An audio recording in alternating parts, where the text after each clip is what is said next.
Hello and welcome. My name is Elias Groll, and I'm the managing editor of TechStream, a new tech policy site at the Brookings Institution that covers emerging technology issues and their policy impacts. I'm joined today by Ben Nimmo, the director of investigations at Graphica, a social media analytics company. Ben is the author of a recent Brookings report on disinformation, the Breakout Scale, that attempts to measure the impact of disinformation operations. How are you doing, Ben? Doing well, thanks. How about you? I'm doing well. I feel like as a student of disinformation, I wonder if there is a busier time than the run-up to an American election. There really isn't, and it feels like the run-up to an American election lasts years. So studying disinfo right now is a pretty busy job. Yeah. Are you sleeping? Occasionally. Great. So, Ben, your recent paper for Brookings proposes a new system for measuring the impact of disinformation operations. And before we get into that paper, I thought we'd go back in time a bit to 2016 and the Russian effort to interfere in the US election. I think that was the moment when the full possibility of information operations, what they could achieve, really landed on a lot of folks' radar. And I'm wondering if you can describe at the time, what were some of the difficulties in trying to measure and understand the impact of just that campaign? There were a couple of problems, and they were really interlinked. One was we didn't have anything like the full picture at the time in 2016 of what was going on. And really, the social media side of the operation, so the trolling and the fake accounts, really only emerged from late 2017 onwards. There were some warning signals at the time, but mostly they were missed, and none of us had an idea of the full scale of this thing. So at the time, it was very hard to measure the social media half of the operation, not least because we just didn't know that it was there on the scale that became apparent later on. The second problem with that half of the operation was that even once it had been exposed and taken down, it was really hard to find a reliable way of measuring what damage did it actually do. Because there are many different ways that you can measure social media reach. For example, there was the figure that I think 126 million Americans were exposed to Russian Internet Research Agency content on Facebook.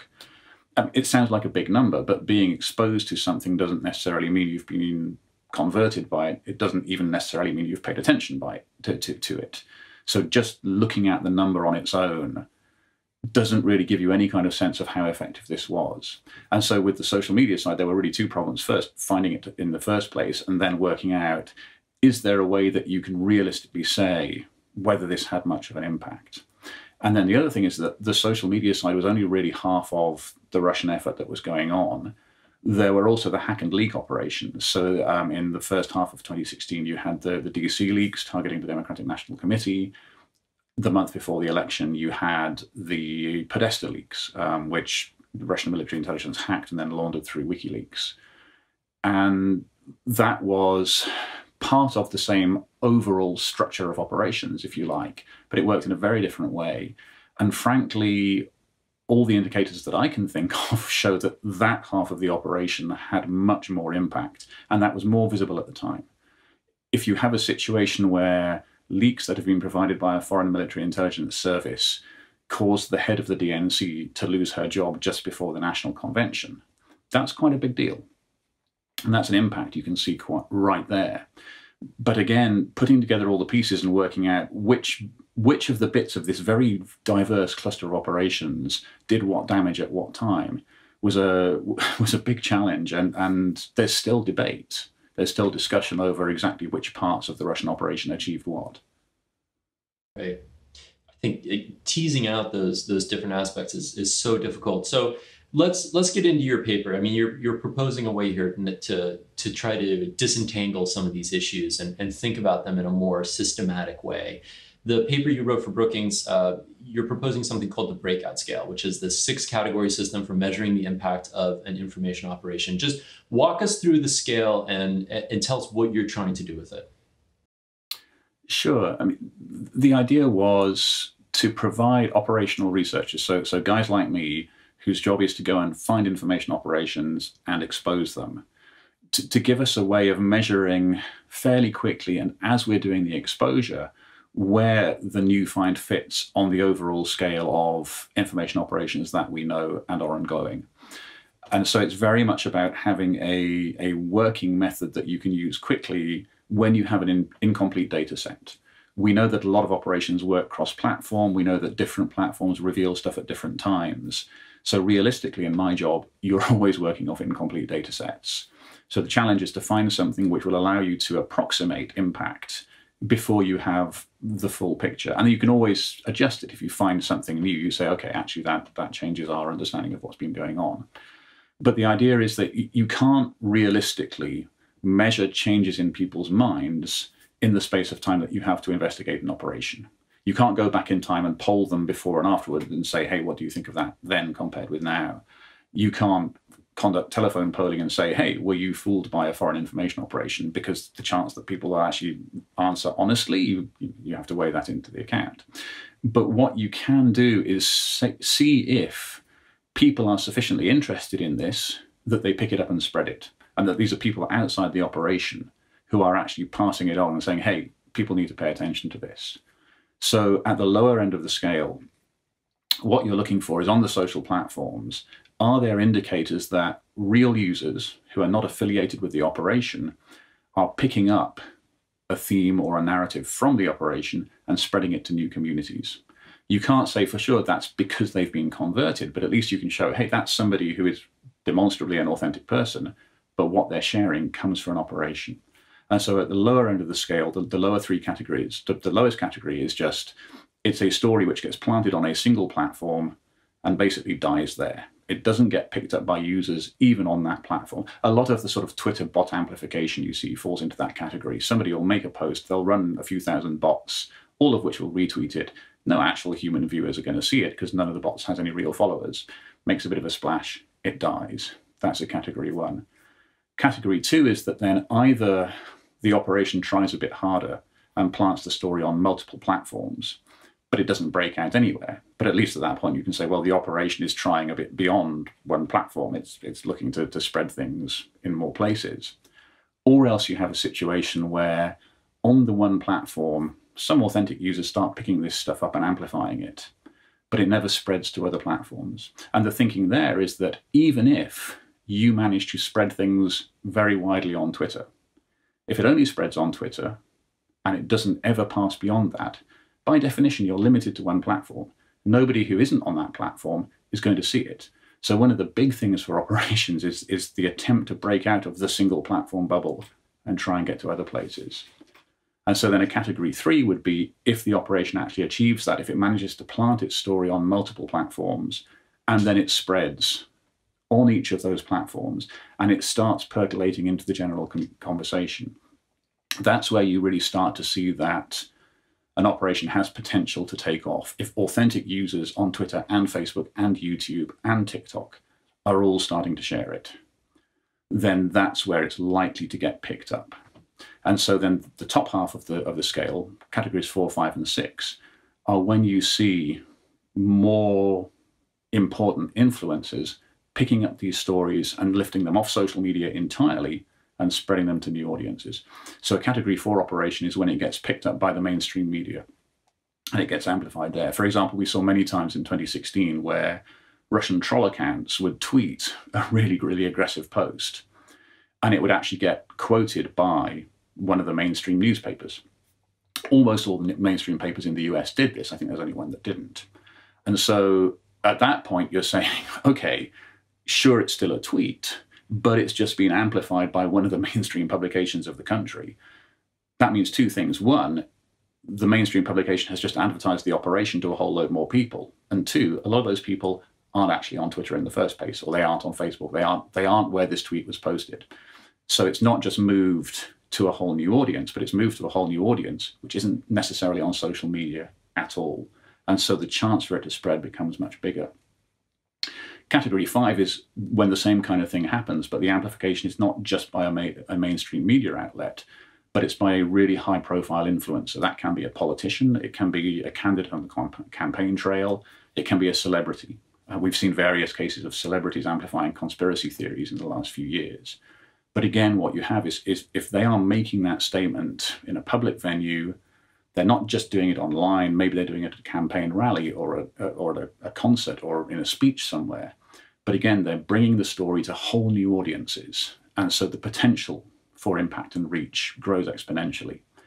And then the top category, category 6, is where if the disinformation really takes hold and it actually leads to some kind of policy action or some real world change, or if it leads to the serious danger of real world violence, that's a category 6. And the real world violence is important because the imminence of danger trumps just about everything else. So for example, the Pizzagate conspiracy started off in the very low levels. It was a crazy conspiracy theory going around on fringe platforms. But at some point, a real person believed it and picked up a weapon and went to the pizzeria in question to self-investigate. At that point, you've got an armed person putting other people in harm's way, and you've gone from a low category right up to category 6. In the same way with the Russian DC leaks, when they hacked and leaked emails from the Democratic National Committee back in 2016, the result of those leaks was that the head of the DNC stepped down shortly before the National Convention. So there you have a clear causal chain and effect from this weaponized leaking to an actual political change at the top of a campaigning organization a few months before the election. And that's where you can really see that there's been an impact. In the same way, if a politician picks up on a false story and proposes legislation on the basis of that falsehood, that's when you're right up into category 6 territory, because you're actually potentially going to have a real world impact from something which is false. Right. So let's return then to the 2016 Russian operation. Is that just a clear-cut example of a category 5, category 6 operation? Where does 2016 Russian election meddling fall on the scale in your mind? How do you think about categorizing it? I don't actually think about the Russian election meddling as a single operation. It was a bunch of different operations, all coming from Russia, all working in their own way. I think the most has been talked about the Internet Research Agency, and we know that there were individual moments where the Internet Research Agency reached category 6. So, for example, in May 2016, the IRA organized 2 competing rallies in Houston, Texas, one of which was opposed to an Islamic cultural center, and the other one which was supporting the cultural center. And they got a few dozen Americans out on the streets at the time. And at least to the protesters against the cultural center, the Facebook ad that these trolls posted said, bring your weapons, either concealed or overt. And some people turned up armed. That's the kind of thing where you're clearly putting people in harm's way because you're trying to get 2 opposing groups with weapons on the street facing each other. Now, as it turned out, nobody got hurt. But that's a category 6 moment right there. There were other times where the IRA hit category 5 when some of its stories got picked up by mainstream influencers. Lots of times when it hit category 4, every time the Internet Research Agency troll accounts got amplified by the mainstream media, they were at category 4. So I would think of the IRA effort as frequently hitting category 4, sometimes hitting category 5, rarely hitting category 6.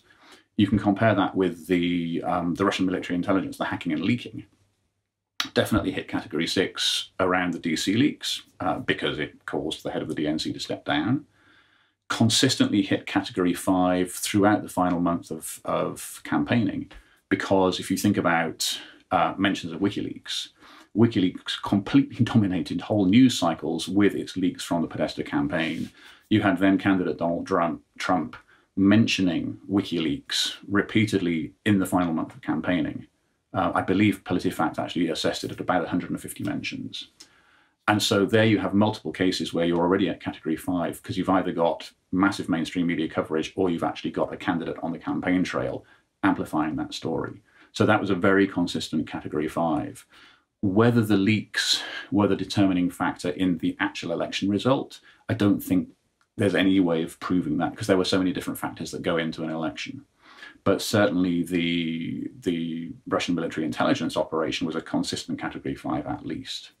But then there was a third Russian operation that was going on called secondary infection, which was it typically created forged documents and tried to use them to discredit critics of Russia.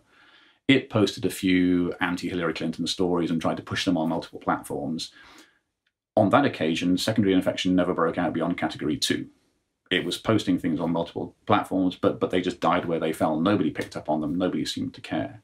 So in 2016, Secondary Infection, which was an operation run from Russia, was trying to do the same kind of thing as the IRA and Russian military intelligence. It just was no good at it. But then what happened in 2019 in the UK, somehow Secondary Infection got hold of hacked emails and hacked documents that came from the private email address of a government minister. And about 6 weeks before the UK general election, Secondary Infection operators leaked UK-US trade documents online. And they tweeted about them, they emailed them to activists. And in the end, these leaked documents actually featured quite heavily in the UK election debate. There were accusations that the UK was going to sell the National Health Service. There was a big discussion about that. It was then exposed as being Secondary Infection, and the story kind of died down again. But that's one where Secondary Infection, which never really got beyond Category 2 anywhere else, suddenly got all the way up to Category 5 because they were releasing these potentially politically sensitive leaks very shortly before the election, and they actually got traction. So when you're looking at a long-term operation, you can think about the maximum category it reaches, but it's important to think about different moments. And you can say, okay, that's a Category 5 moment.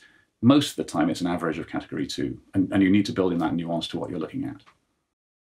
I think that's a great insight of thinking about information operations existing and playing out over time and hitting different peaks over the course of their existence, if you will. So if you look at if you take some of the 2016, 2017 Russian operations that you've been studying and which we've been talking about now, how do they compare to what's been happening in the last year in 2020 in terms of politically oriented Russian interference operations? How do what you've been seeing in the last year, where does that fall on the scale? The things we've seen more recently from Russian operators, and frankly also from Iranian and Chinese operators, because we need to remember it's not just Russia which does this. What we've seen is that nothing that we've seen so far in the 2020 election cycle has come close to what we now know was going on in 2016. We haven't seen the massive hack and leak campaigns of 2016 yet. We haven't yet seen the exposure of any really viral troll operations from any of the threat actors, not just from Russia. What we have seen is quite a lot of attempts. So there have been repeated attempts by the Internet Research Agency to run hyper-partisan websites and social media accounts, which typically post to both sides of the spectrum. On the right side of the spectrum, they'll post pro-Trump content to pro-Trump groups. On the left side of the spectrum, what we've seen recently is them posting anti-Biden content to more left-leaning groups, which looks like an attempt to energize Trump support while depressing support for Biden. But, for example, they were running a fake website news outlet called Peace Data, which had a couple of pages on Facebook and then a few Twitter accounts. And it was hiring real people to write for it, some Americans, some international. But by the time the English language Facebook page got taken down, it had 200 followers. You compare that with some of the early generation Internet Research Agency accounts, they had hundreds of thousands of followers. So if the IRA is managing to hit 200 people with its messaging, it's not even the same order of magnitude as what we saw back in 2016. In the same way, October last year, there was a takedown of 50 IRA-associated Instagram accounts. One of them had 60,000 followers, which is a fair number. None of the others had more than 20,000, and most of them had between about 2,000 and 5,000. So again, you're orders of magnitude lower than the kind of follower numbers they had in the past. And for sure, follower numbers aren't on their own an infallible indicator of impact. But if you don't have a really big following, then you're very limited in what you can reach. So it's fair to assess that at that stage, they had not managed to build the kind of audience which would have allowed them to really go viral. Same with Chinese operations. We've seen a couple of Chinese operations exposed recently. There was one which was primarily running on Facebook and was primarily posting about the South China Sea. But it had a couple of groups that were ostensibly focused on US politics. But between them, they had 1,500 members. And they seemed to be posting pro-Trump content to pro-Trump groups and pro-Biden content to Biden supporters. So there wasn't an obvious political tack they were pushing. But ultimately, with 1,500 members, again, you're not looking at the kind of audience which is going to allow for rapid virality. And there's another Chinese operation we've seen, which is mainly on YouTube, mainly pushes videos. As far as we've been able to tell, we haven't yet seen any real users actually commenting on those videos or amplifying them. They just seem to exist in a closed bubble run by the operation. So I think the big difference is in 2016, nobody was really looking out for this systematically and at scale. There were individual researchers who were finding individual bits and pieces, but none of us had an appreciation of how big the Russian operations were. Since then, there's been a lot of reporting on the Russian operations. We've seen quite a lot of operations exposed in other places. And the platforms have really picked up their game. I don't think the platforms want to sit through another grilling like they had in the Senate in 2017. And so we've seen a really heavy drumbeat of takedowns from Twitter, from Facebook on information operations, some of them targeting the US, some of them in completely different parts of the world. We've seen a lot happening in the Gulf region. We've seen various bits and pieces in Asia, for example. It's much more of a global thing. But what we now have in 2020 is that there's a community of open source researchers who are actively looking for this stuff. The platforms are looking for it much, much harder than they were in 2016. And they're actually reporting on what they find. And then law enforcement is involved as well. And one of the interesting things with the Peace Data takedown about a month ago was that started off with a tip-off from the FBI to the platforms. So you have law enforcement and the platforms working together to identify foreign threat activity targeting the US election. And again, that's something which really wasn't on the cards back in 2016. So the threat actors are still out there, but on the positive side, there's a much more robust defense now than there was 4 years ago. So Ben, I'm wondering, what is the reason why we're not seeing as much aggressive disinformation operations this time around? Does it have to do with this kind of stepped up investigative activity that you were just describing? I think it does. I think it's the result of multiple takedowns and multiple exposures. And I think the word aggressive is important in that context. If you think back to the Russian troll farm in 2016, they were very aggressive. The accounts were very good at building viral content. They were very good at getting engagement, and they had really distinctive personas. But the more you do that kind of very, very edgy content, if you're a fake account, the more people are going to notice it. And particularly given the number of people who are now looking for this sort of inauthentic behavior in 2020, if you get noticed too quickly, the likelihood is that you're going to get taken down. And then the operation is back to square one. So what we've seen is, with the last few iterations of the Internet Research Agency, for example, each time there's been a new part of it exposed, they've been trying harder to hide. So in March this year, they were exposed hiring locals in Ghana to post on their behalf. In September, there was the exposure of Peace Data, which was hiring English language writers from around the world to do their writing. And that's the kind of thing where you hire other people to work for you if you don't think that your own people in-house can actually do the job anymore. Either they're not good enough to do it, or they're going to get caught too fast. So that's the kind of thing where you're seeing much more effort, much more elaborate attempts at disguise, but the payoff is then the more they're trying to hide, the less they have the chance to build really viral content. Now, obviously, we don't know what's been missed. It is theoretically possible that there may be some kind of heavy-hitting operation out there that we haven't seen yet. But all the indicators we've had so far have been that the troll operations are investing a lot more in defensive tactics, which means that they have less to invest in their own aggression. And that means if they're not getting noticed, then the potential for impact is greatly reduced. Mm. So the holy grail for information operations, right, is to directly influence behavior, to make somebody do something they otherwise wouldn't. And that measurement of behavior is the really difficult thing, right? And the thing that I really like about your paper is you're saying, you know what, we're never going to be able to measure this, and so we're going to focus on platform presence instead. It's a really useful workaround, right? I'm wondering what you think you would need in order to be able to measure that kind of behavior change. And I'm wondering whether the big platforms on which these operations are being carried out, whether they're sitting on the kind of data that might make that measurement of behavioral change possible.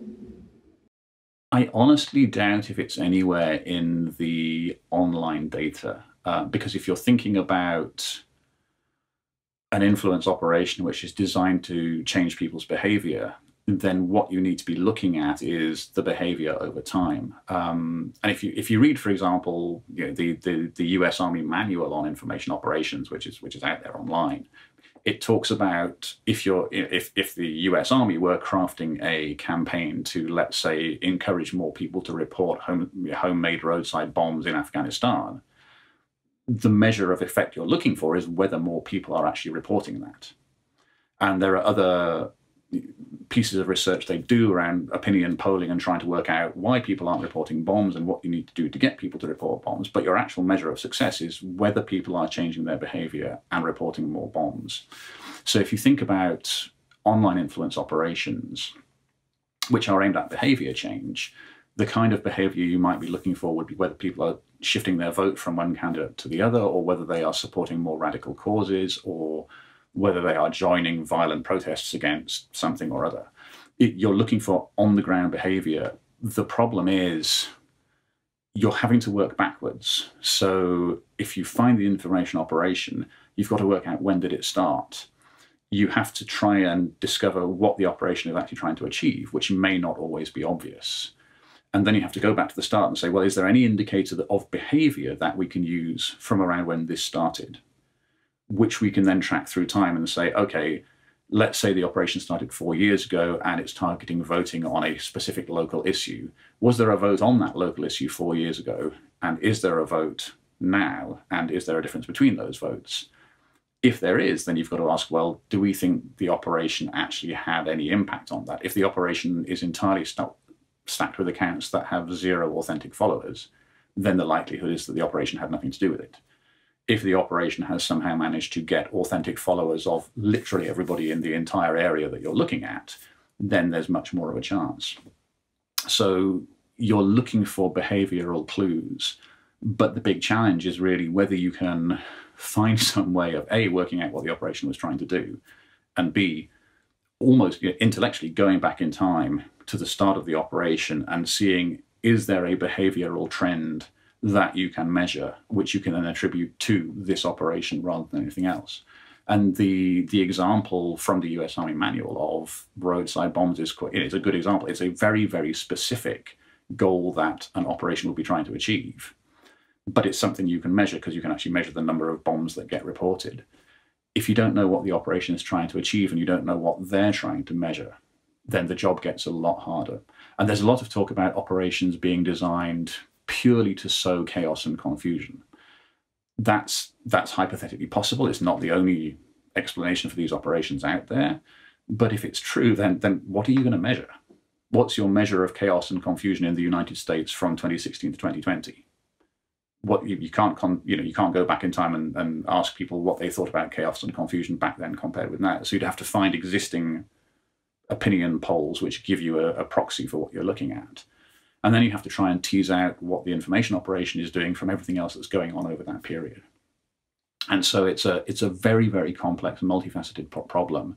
And a lot of it means you've got to be looking at either people's behavior or their opinions expressed in reliable scientific polling over time. And you have to be able to extrapolate from the operation what it's actually trying to achieve, which is one reason I developed the Breakout Scale, because for somebody who's discovering an operation that's not been charted before, you don't have time to do that kind of polling or behavioral survey to work out what's going on. What you need to be able to do is to find really quickly, is this a swarm of bots which only follow each other, they're only on one platform and no human being except the researcher is actually noticing them? Or is it a very large-scale viral campaign with immediate risk of real-world harm? And you need to be able to make that call quickly to decide what you then do about it.